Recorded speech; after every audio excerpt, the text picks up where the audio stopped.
so lots going on. Please do pay attention to Texas trial. I think it's actually going to be a very important topic. So what's going on there? Basically, the Texas Attorney General, being a Republican, I guess that's probably not a surprise, is suing Pfizer for whatever amount of money. I don't really care about that. But it's an interesting point of the statistical analysis that they're contending. Basically, he's claiming that the Pfizer manipulated data and lied to the public, meaning that the vaccine is barely effective versus the reported 95% efficacy. So what's in the weeds here? What's in the weeds is that the Pfizer reported 95% relative reduction rate if you compare vaccinated people to unvaccinated people in terms of mortality from COVID. Meaning, if you get vaccine, you're going to be 95% more likely to not die from it if you compare yourself to somebody your age, your sex, who's not been vaccinated. Now, what's the Attorney General point is saying, look, that's only 0.85%, less than 1% absolute reduction rate in risk of dying. Both correct. Pfizer never obviously stated that number because who would want to take vaccine after less than 1% reduction in death, right? Well, but like think of it this way. Not a lot, there's a pretty large mortality totality from COVID in all over the world, but actual percent mortality if people is very small. So less than 1% reduction in absolute numbers is expected. I mean, it's totally fine. And but their point goes like this. Stop telling the public that you have 95% reduction rate. Tell the public that the actual reduction rate is tiny.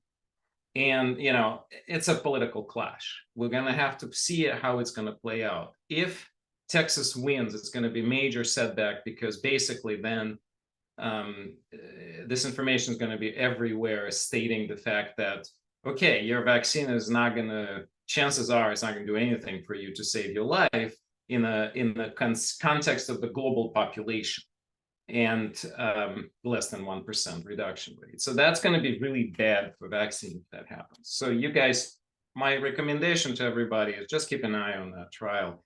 It'll be really interesting how it's going to play out. So that's topic number one. Topic number two is very concerning to me. I will be analyzing this particular study on my YouTube channel. So the study called, the actual study reported, what's the title here? Okay, I don't know what, okay. Publication entitled COVID-19 Therapeutics for Non-Hospitalized Patients. And basically, it's a large randomized controlled trial in England, in British Columbia. And it's not actually randomized, my bad. It's a post-marketing analysis. So what they did is they took 4 groups. They took immune-compromised patients. They took patients who were they divided those in severe versus moderately, so 1 and 2 groups, 1 and 2 immune compromised. The third group were not immune compromised, but they just had a lot of medical problems. And the fourth group was just people over 70 with no known medical problems. The first 3 groups had a pretty significant benefit from Paxlovid. So the 3.5% reduction in mortality was seen in hospitalization was seen in the first and second group. In the third group, the reduction was small. It was like 1.3%. But in the fourth group, so if you're healthy over 70-year-olds, 0 reduction. So there was basically no benefit from Paxlovid of any kind if you're 70 plus and you don't have any medical problems and you're not immune compromised.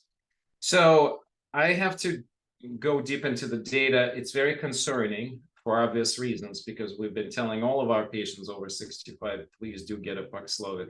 So now it's possible that we're going to have to risk stratify and think about this a bit more deeply. But it also means the fact that, and actually, if you sort of think about what was that reduction, it's pretty small, right? So in placebo, 3% or 3.5% or 3.7 in one group maximum got hospitalized. So it's less than 1. It's about 1 in 3 patients who got sick. We did not have Paxlovid end up in the hospital. So, you know, it's very consistent with what I'm observing, but I am a little concerned about the meaning of sort of why did the older group that had no medical problems didn't respond at all. I'm particularly comparing this to what happened to my parents right now, and I don't think that they benefited from Paxlovid. My mom,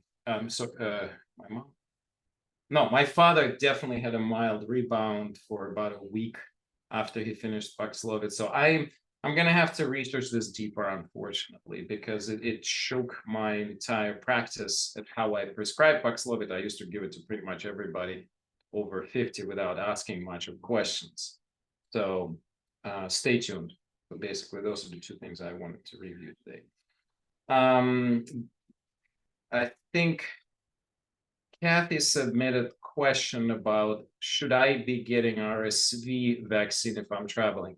I'm going to show you guys one thing real quick, and that is what's going on with the current RSV. Please don't blame me for inaccuracies, blame CDC, because I use their website. So this is what happened last year. So if you, sorry, it's kind of small here. You're seeing the percent positive and an actual total number of cases over here. Let's look at just total number of cases, more important data. So this is this peak. Can you guys see my screen? Somebody can confirm. Okay.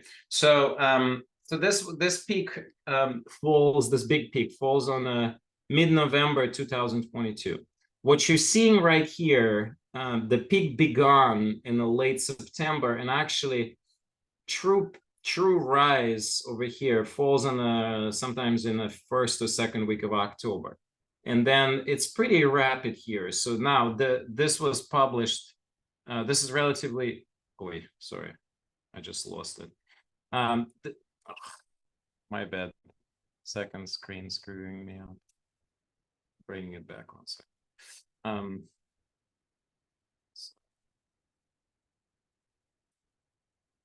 Okay, so this is relatively recent, right? So this has been just updated a couple of days ago. I'm sure that they're a couple of days behind here because it ends on here on November 18th. But you can see that it's an uptick. So here's what I proposed. Now, I already told everybody last time about RSV.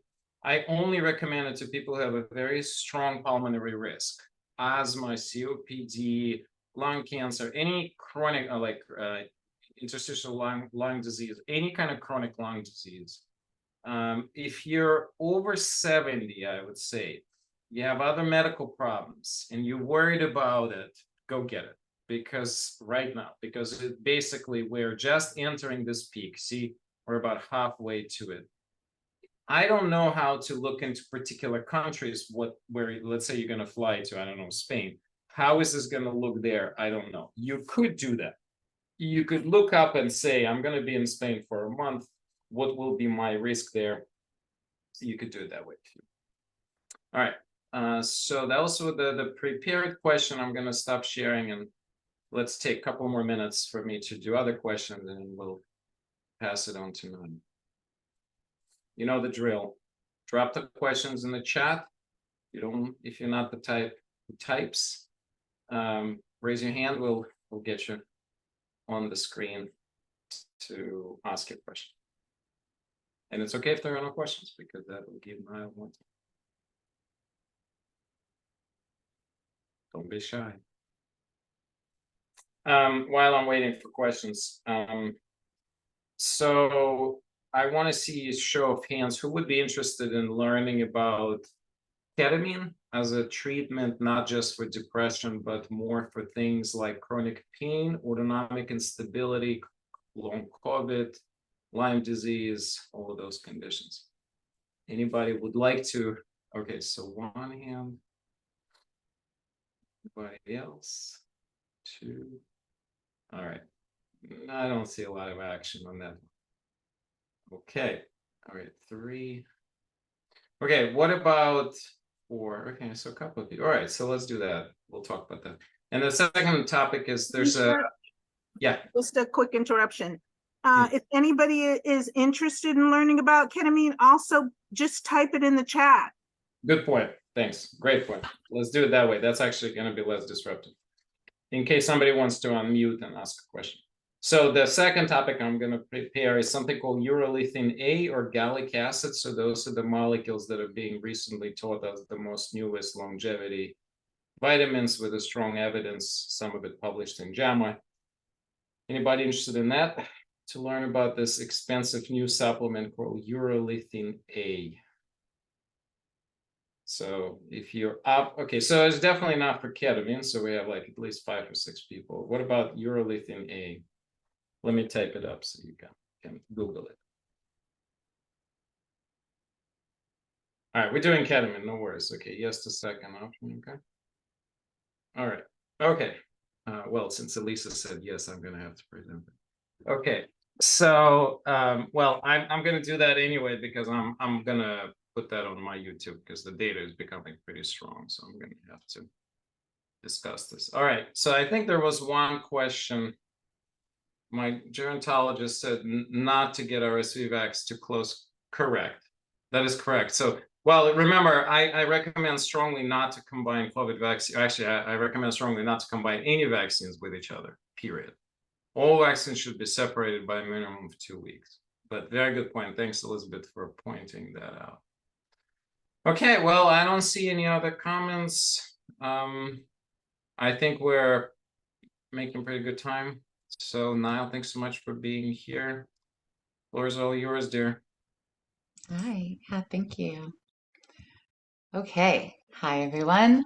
So I am really excited about today's talk. It was actually inspired by you, Misha. I watched your recording a few sessions ago where you highlighted POTS and COVID. So thank you for doing that, by the way. It was the first time I had heard a medical professional really speaking about it.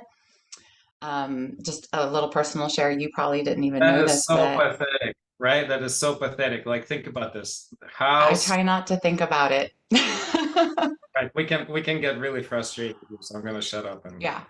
Yeah. Well, even more so because I don't think you knew this, but I was actually diagnosed with, I've been struggling with POTS for about a year. Yeah. no, I didn't know that. Yeah. And it was my embodiment coach who told me, Nyle, you have POTS because I kept having these, I was diagnosed with vasovagal syncope. And I had always had some level of vasovagal syncope. And for those who don't know, that's just a glorified way of saying fainting for unknown reason. And I'd had that for years. And then suddenly, about a year ago, it started to happen all the time. And it was about a month, give or take, after having COVID a second time. So it was my embodiment coach who said, Nyle, this is actually postural orthostatic tachycardia syndrome, for those who don't know what POT stands for. So I started to really dig into it, and I learned a lot about the connection between the vagus nerve and POTS, which you spoke about a little bit, Misha, in your presentation. If you don't know what I'm talking about, I highly recommend going back and searching for that one and watching that one because there's some good information in it. And I'm not going to focus on it too much because I want to talk more about the body approach, the bottom up approach. So for those who don't know me, I like to remind everybody about how everything's connected.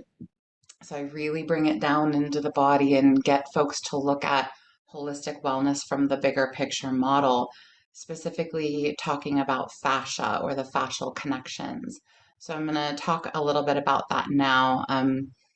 For those who don't know much about POTS, postural orthostatic tachycardia syndrome, it's basically under the category of a dysautonomia. So the autonomic nervous system is the gas and the brakes, right? And that is kind of the autonomic nervous system has been getting a lot more attention along with the vagus nerve over the past couple of years since COVID, since we're, at least in my industry and in the somatic industry, we're looking a lot more at the effects of the vagus nerve and the nervous system on our overall health and well-being. So dysautonomia is a dysfunction in the body's ability to either accelerate the functions of the body, the organs of the body, in order to meet the demands of the environment, or to pump the brakes on the organs of the body in order to slow things down. So the gas and the brakes. That's basically a short version of the autonomic nervous system. And POTS is a dysregulation in that gas and the brakes. And basically what it feels like oftentimes is oh, thanks, Misha. If you can experience an acceleration in your nervous system functions for no known reason. And POTS is there's a higher prevalence of it in people who are assigned female at birth, so women and AFAB folks. And there's an increased prevalence in it for folks who have a pre-existing condition, especially around the digestive system. And I'm going to start to make some of the connections to that now. So some of the research that Misha referenced was POTS it's not well researched, and that's why it's misdiagnosed oftentimes. It's an issue in the physioelectricity, so the electrical wiring of the heart and the ability to kind of calm things down. So it can feel sometimes like anxiety, and I will be honest with you, that's a struggle for me oftentimes. If my heart is racing a little bit because I'm excited, like to do this presentation, for example, next thing you know, I'll feel anxious. And I think I want to say that's not actually anxiety, it's your heart. So I know that maybe doesn't help too much, but I try to tell myself I'm not really anxious, it's just my heart speeding up from the POTS. It can cause you to kind of sweat sometimes as well. If it triggers your digestive system, if you're having a feeling like you need to go to the bathroom, sometimes that can cause you to start to sweat, and then you can actually faint. So it can be really scary, especially if you don't know what's going on. Some of the research has shown that POTS has an underlying issue of the inflammation of the vagus nerve. The vagus nerve has been getting a lot of attention, especially in the somatics community over the past few years, because the vagus nerve is one of, I think, the most fascinating cranial nerves. So the cranial nerves are the nerves that run from the base of the skull and feed the body. And the vagus nerve is the 10th of 12 cranial nerves. What's so cool about the vagus nerve is the nickname is the wandering nerve, because it feeds most of the body, whereas most of the other cranial nerves only feed kind of the cranial part of the body. The vagus nerve, or the wandering nerve, wanders all the way down into the digestive system. So I'm going to pull up a visual for my visual learners here and kind of show you. You don't need to memorize all these different organs, but in an effort to show you how everything's connected and the importance of working with the body, look at all of these different organs that the vagus nerve innervates. So the heart, which is really important, especially with people who have POTS symptoms, because when the heart starts racing, that's when the blood pressure drops. The lungs, so it innervates the lungs, which of course that makes sense as to why there's a COVID component. The liver, the stomach, the spleen, and the GI tract. So when you think about what I described as the symptoms of POTS, right, the digestive system gets activated, it feels like you have to go to the bathroom, then you start sweating and you faint, or your heart starts racing and it gives you anxiety. Of course, it makes sense that there's a vagal nerve component to this, because the vagus nerve feeds all of those organs. And one of the things that is the most interesting about the vagus nerve is it's 80% afferent pathways, which basically means the nerves that run from the body to the brain. 80% of those are vagus nerve pathways. So 80% of the nerves that the vagus nerve innervates are bottom up, or body to brain, whereas only 20% are brain to body. Does that make sense? Basically what that means is the body is telling the brain what to do through the vagus nerve. So if the vagus nerve innervates all of these organs, and these organs are in dysfunction, it's sending signals to the brain that something is wrong. It's basically sending signals to the brain that you're in danger. And that's why in somatics, the vagus nerve has been getting so much attention, because somatic therapists are looking at what can you do from a body-based perspective to control these different organs in order to tell the vagus nerve to send signals to the brain that you're okay. You're actually not in danger. Everything is fine. So some of the modalities that we currently know of, first of all, let me just ask, has anybody ever heard of polyvagal theory? You can raise your hand. Yeah, right. That's what most people think of. Thank you, Nina. That's what most people think of when we talk about the vagus nerve. So polyvagal theory talks a lot about different mindfulness exercises you can do in order to calm the body down. Now, this might be controversial, especially to my somatic therapist, but I actually still think that the polyvagal theory is very top down. You're still working to trick the brain into changing its mind-body connection. So some of the techniques that we've done studies on are things like massaging the ear, and why that's beneficial is because the vagus nerve actually runs behind and in front of the ear. So there's all this research saying that if you stimulate the ear, you can actually calm the vagus nerve. Some other examples are things like changing your breath, because the vagus nerve innervates one of the lungs. So if you start to do breath work, you can trick the brain into feeling okay. Other things like acupuncture, binaural beats, there's sound therapy, humming, things like that. Again, all in order to tone the vagus nerve. I'm reading some of your comments here. What does somatic refer to? What is somatic therapy? So the soma means the body, and somatic therapy is basically the study of or addressing the body to change the brain, right? So somatic therapy is addressing the body in order to change the brain. Thank you, Yael. Is counter-strain a polyvagal therapy? If I have time, I'll try to get back to some of these questions, but I usually run way over because I try to cram too much into 15 minutes. So apologies. Okay, so that is an overall review of POTS and its connection to the vagus nerve. So now that we know all the places the vagus nerve innervates, of course it makes sense that there's an implication on POTS. Now, what to do about it? I'm actually going to give you a couple strategies today, but I do want to say that this is not a replacement for working with the therapist.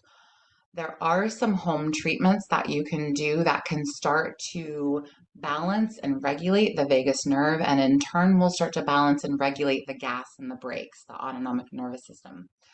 The first one is you can address the area where the vagus nerve runs in the back here. Remember I said the vagus nerve runs through kind of around the back of the ear. So the back of the head here is known as the occiput, and the occiput tends to be really tight, dense, thickened tissue in most of us, especially in the age of COVID quarantines because of computer-related strain, which I think my very first talk ever was about that. So you can always look for more of that if you're interested in things to address around that. But if this tissue back here is dense and thickened, it's creating a compression on the vagus nerve, specifically because of the fascial system. So there is a technique you can do using something called an occipivot, which looks like this, where you basically lay on the occipivot in the back of the head here for 5 to 10 minutes, no more than 10 minutes. 7 minutes is kind of the sweet spot to get the tissue to soften back here. No more than once a day. So you'll look at this kind of prescriptively. You can do this once a day for 5 to 7 minutes, and it will start to, over time, melt that dense occipital aponeurosis is the technical term for that space back there, which will open up the fascial webbing, taking the pressure off the vagus nerve at its origin site. I find this to be more effective than stimulating that ear. So again, this is called an occipivot, and you can find a link for this on my website, Blue Nyle Therapy, which will be linked in the recording of this, and order it directly from there. But it's molded to be shaped like the fingers of a therapist's hand, so it's kind of like a therapist is tractioning the base of your skull, which I haven't found anything as effective as this as a self-treatment tool to do that. So 5 to 7 minutes once a day. Don't do more than that. Less truly is more in terms of fascial therapies. The second thing you can do is to address what's known as the thoracic inlet, which is this space where the clavicles run across the front of the chest here. This space also tends to be very compressed because of forward head posture, and it does tend to be more predominantly restricted in people who are assigned female at birth or AFAB folks or women because of that like caregiver kind of stress that we tend to carry. During pregnancy, we get the forward rounded shoulders, but when we're nursing or carrying babies, all of that tends to round forward. And also, we tend to have a lot more flight or freeze responses in these digastric muscles in the front. Like when we're under a great deal of stress, we're like, right? So that moment in time tends to be solidified in the thoracic inlet. And what happens is this becomes very congested, and the vagus nerves runs down through there and feeds all of those organs in the thoracic cavity and down in the abdominal cavity. So addressing this space here, I have found it's more effective if you go into and out of fascial stretching there. So this is one of the few times you'll actually hear me say not prolonged stretch here. This is a kind of into and out of kind of stretch, and I'll stand and show you in a minute. And the reason for that is because this moment in time needs thawing, and you need to titrate in that thaw response, okay, by using a technique known as pendulation. And this is a technique coined by Peter Levine. Peter Levine is the pioneer of somatic experiencing, a type of somatic therapy. So pendulation is the idea of going into and out of an extreme stretch or an extreme situation in order to kind of introduce to the body something that feels different, right?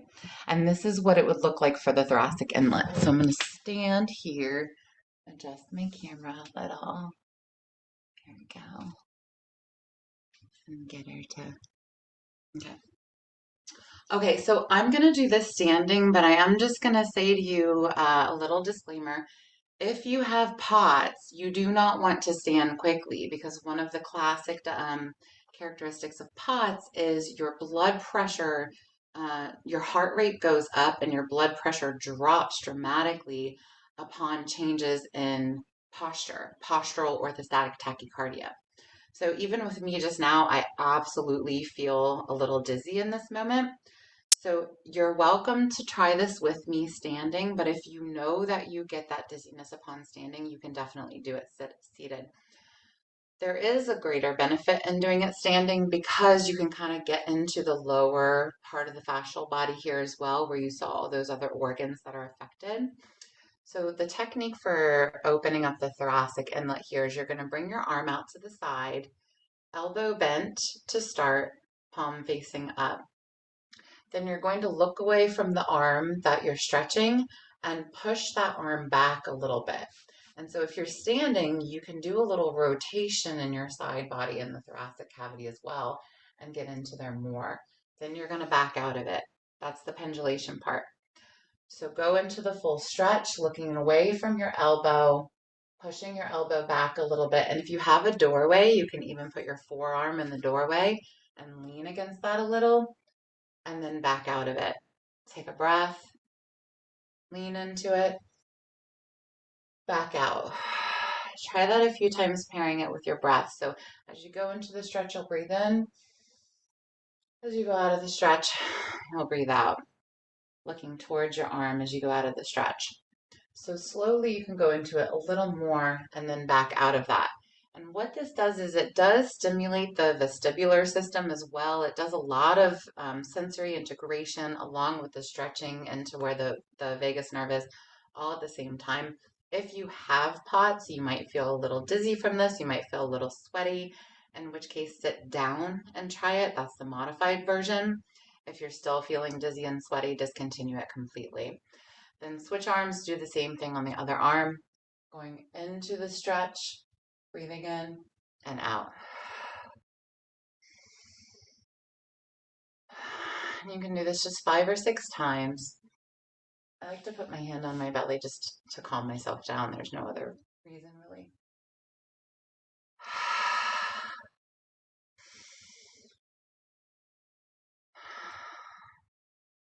Okay, it may seem like a little thing, but over time it makes a difference if you're doing this. You can do it several times a day because you're not holding it, right? So that pendulation piece really helps to thaw that freeze or fight response that lives in the thoracic inlet here. The third one I'm going to show you is slow sustained pressure over time.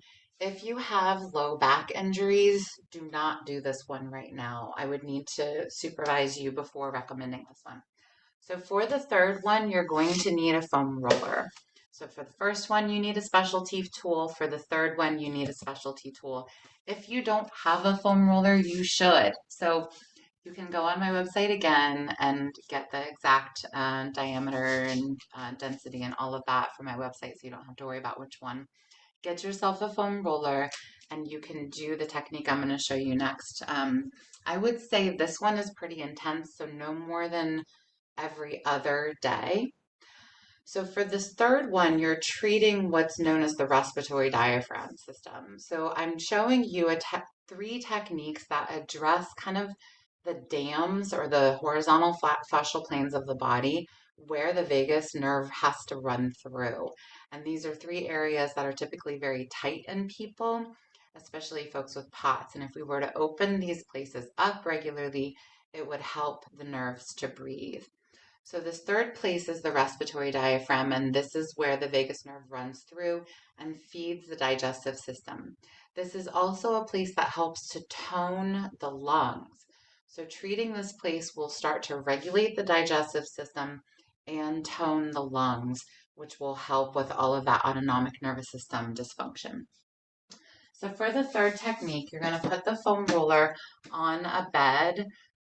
You can do it on the floor, but if you've never done this before, I recommend starting on the bed.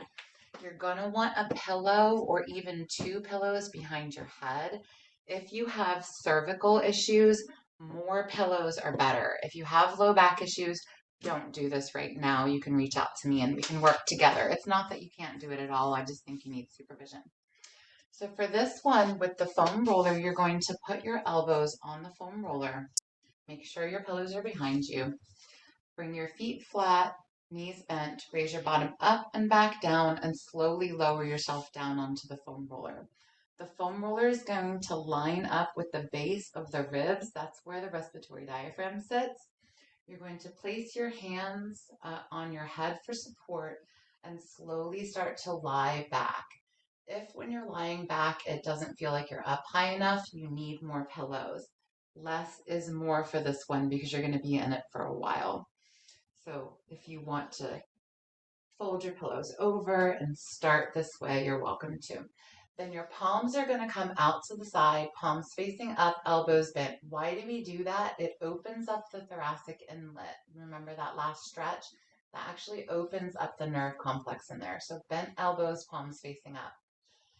Then you're just going to hang out here for a while, which may not look like much to you, but if you're doing this with me, if you're someone who has a foam roller and you've worked with me before and you're doing this with me, you're probably already feeling the benefits. You're going to stay in this position for 5 to 7 minutes. So that's the kind of the sweet spot. And as the tissue starts to release here, you can bring your breath into your belly. Letting go through the neck and the shoulders, turning your head side to side, and then you can even lower your legs down to open through the digestive system, which helps with the vagus nerve there too. Eventually, after 5 to 7 minutes, you can start to raise your arms up if your body works that way. Honor your body's needs in those moments. And then just come into your breath. What's happening here is the pressure of the foam roller is digging into the respiratory diaphragm in the back where we tend to have more dense tissue. And it's creating an alchemy or a phase transition that's taking the tissue from a more solid state to a more liquid open state. That starts to melt the tissue into the digestive area, releasing the compression that occurs on those organs, thereby telling the vagus nerve, you're okay, right? It will send signals to the vagus nerve, which then 80% goes to the brain, telling the brain you're not in fight or flight, everything is okay. At first, as the tissue is releasing, you might feel the opposite, but after a few minutes, it's going to start to calm things down. And if you're doing this every other day, like prescriptively, it's going to have an overall cascade effect on that vagus nerve. To come out of this, you want to bend your knees, put your hands behind your head, roll to one side, and slowly sit up, especially if you've been on this for a few 5 to 7 minutes, because it's going to break up that fascial tension in here, which might cause your low back to feel a little tweaky before you get up. So low and slow, roll to one side and sit yourself up. Okay, as per usual, there's so much more I could say on this topic. There are techniques that you can do specifically around the cranium that I think could be of benefit for folks with POTS because of the cranial nerve component. But I've found that a lot of those need to be addressed with a practitioner. So feel free to reach out if you'd like to talk about that a bit more. I see your questions here, but sadly I'm way over time, so can't answer them. But I'll type in the chat, okay? Thank you, Niles, so much. It looks like people are very engaged. They're moving and doing things, so thank you. And now to Nina. And, don't forget to tell us about upcoming one-day retreat in January, as well as other offerings on mindfulness that we have. Thank you so much. Absolutely. Thank you. Thank you, Misha. Thank you, Nyle. I feel very much more opened up in my neck and upper chest. That was very helpful. So welcome, everyone. We'll be engaging in a mountain meditation today for the mindful meditation. The mountain meditation is a mindfulness practice that helps us cultivate the mindful attitude of equanimity.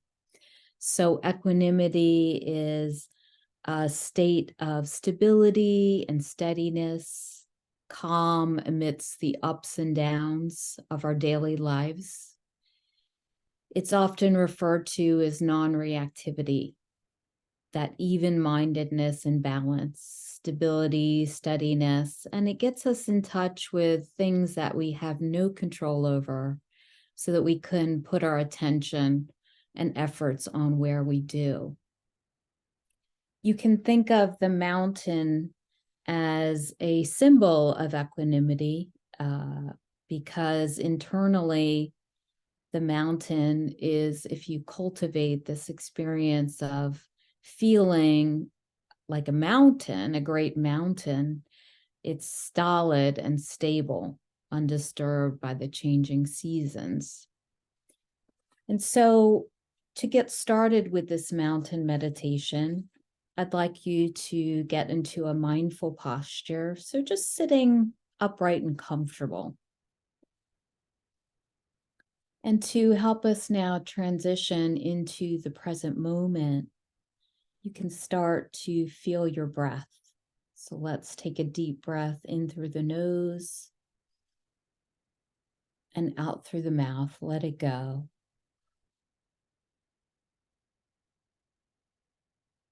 One more time, in through the nose and out through the mouth. Let it all go. And now returning to the natural rhythm of your own breathing. Just taking a moment to soften the shoulders, perhaps bringing the shoulders down away from the ears, relaxing the jaw and the face.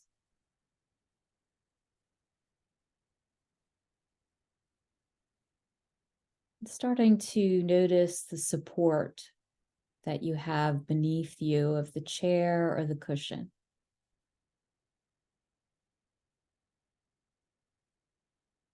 Noticing points of contact, the feet against the floor, the legs, the buttocks against the chair.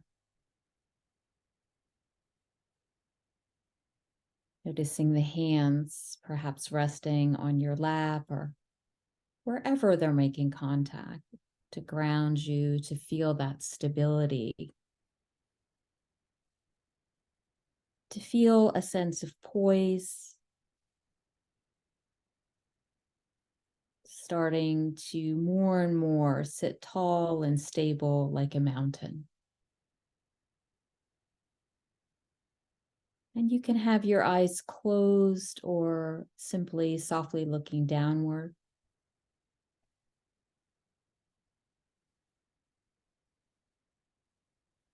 As you're allowing the body to be still, sitting with a sense of dignity, sense of resolve, of being complete and whole in this very moment.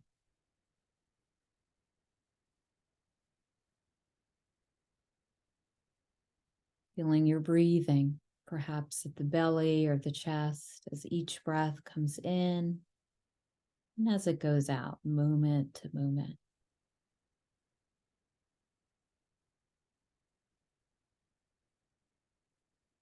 Allowing the breath to be just as it is.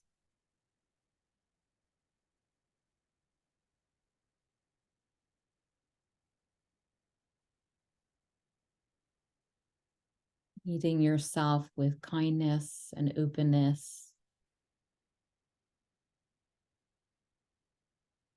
and curiosity.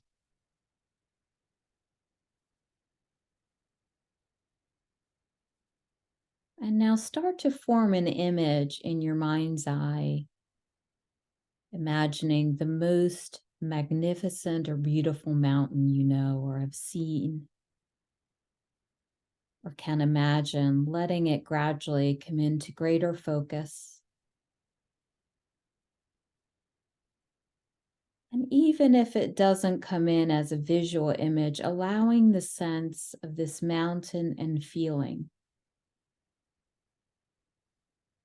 its overall shape, its lofty peak or peaks high in the sky, the large base rooted in the bedrock of the earth's crust, its steep or gently sloping sides,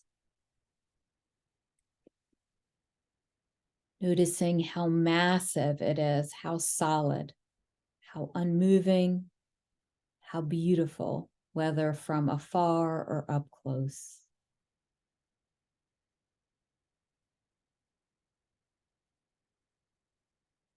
Perhaps your mountain has snow blanketing its top and trees reaching down to the base, or rugged granite sides.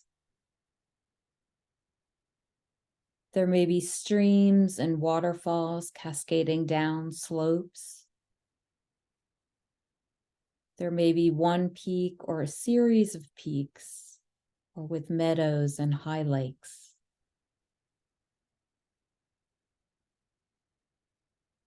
Observing it, noticing its qualities.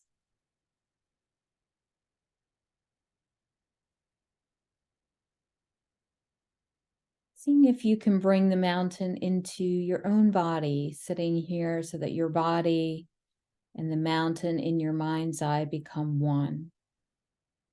So that as you sit here, you share in the massiveness and stillness and majesty of the mountain. You become the mountain.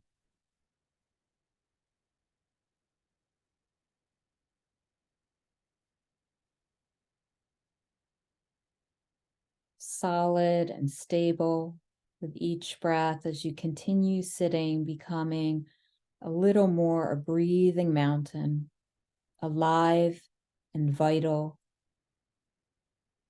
unwavering in your inner stillness, completely what you are, beyond words and thought, centered, grounded, unmoving presence.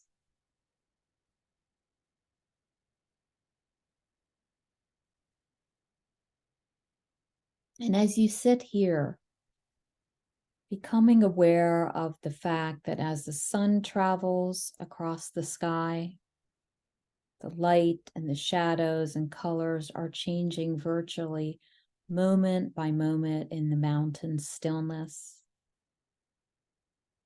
And the surface teems with activity and life, streams, melting snow, waterfalls, plants, and wildlife.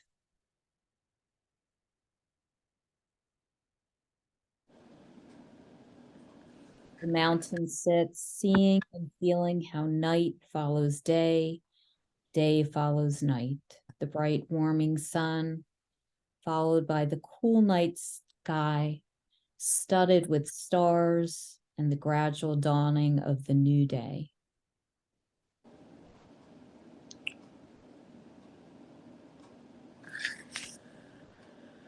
Through it all, the mountain just sits, experiencing change in each moment, constantly changing, yet always just being itself. It remains still as the seasons flow into one another, and as the weather changes moment by moment and day by day, calmness abiding all change.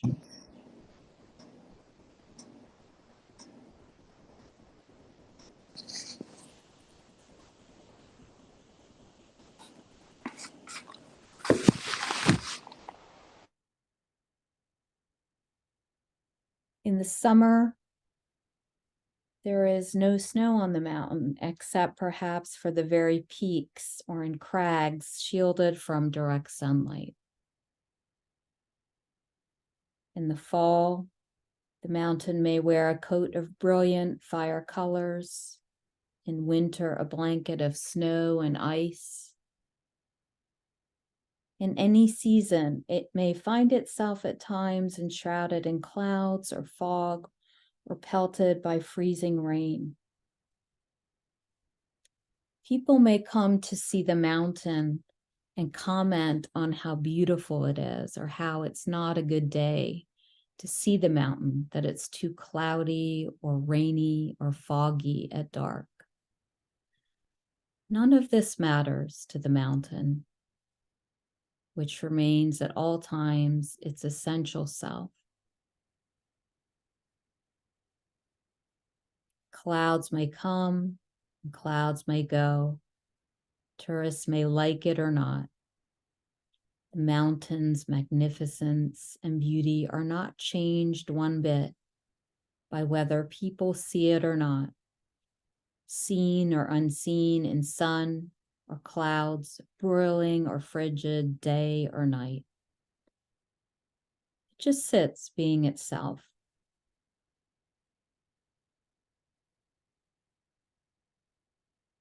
At times visited by violent storms, buffeted by snow and rain and winds of unthinkable magnitude. Through it all, the mountain sits.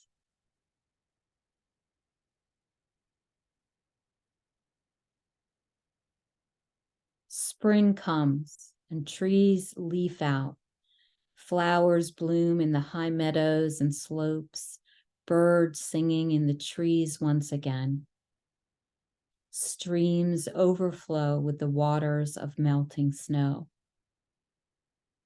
And through it all, the mountain continues to sit, unmoved by the weather, by what happens on its surface, by the world of appearances, remaining its essential self through the seasons, the changing weather, the activity ebbing and flowing on its surface.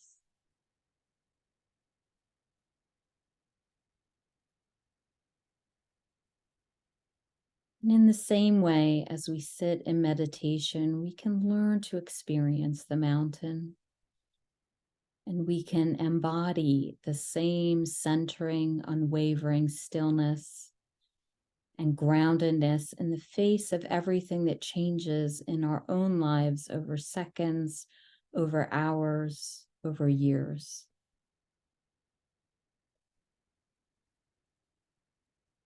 In our lives and in our meditation practice, we experience constantly the changing nature of mind and body, and of the outer world. We have our own periods of light and darkness, activity and inactivity, our moments of color and our moments of drabness. It is true that we experience storms of varying intensity and violence in the outer world and in our own minds and bodies, buffeted by high winds, by cold and rain. We endure periods of darkness and pain, as well as the moments of joy and uplift. Even our appearance changes constantly, experiencing a weather of its own.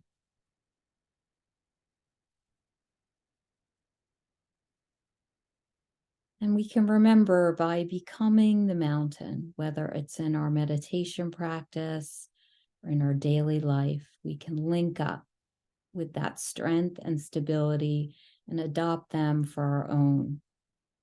We can use its energies to support our energy, to encounter each moment with mindfulness and equanimity and clarity.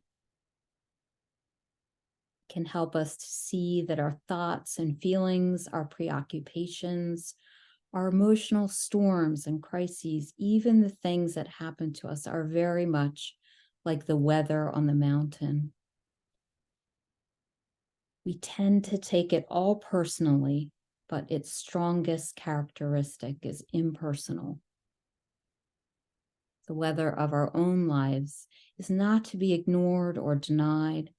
It is to be encountered, honored, felt, and known for what it is, held in awareness.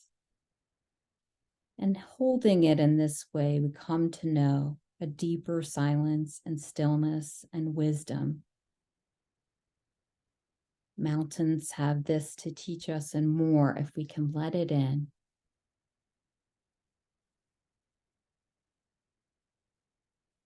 So at this moment, checking in with your own mind and heart and body,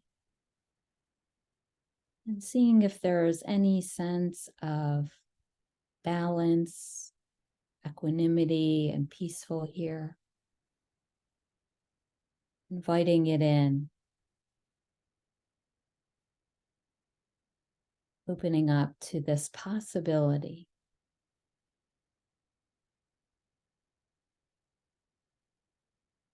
Each breath is a new beginning. Feeling your breath, feeling your body. Moment to moment as the breath comes in and as it goes out.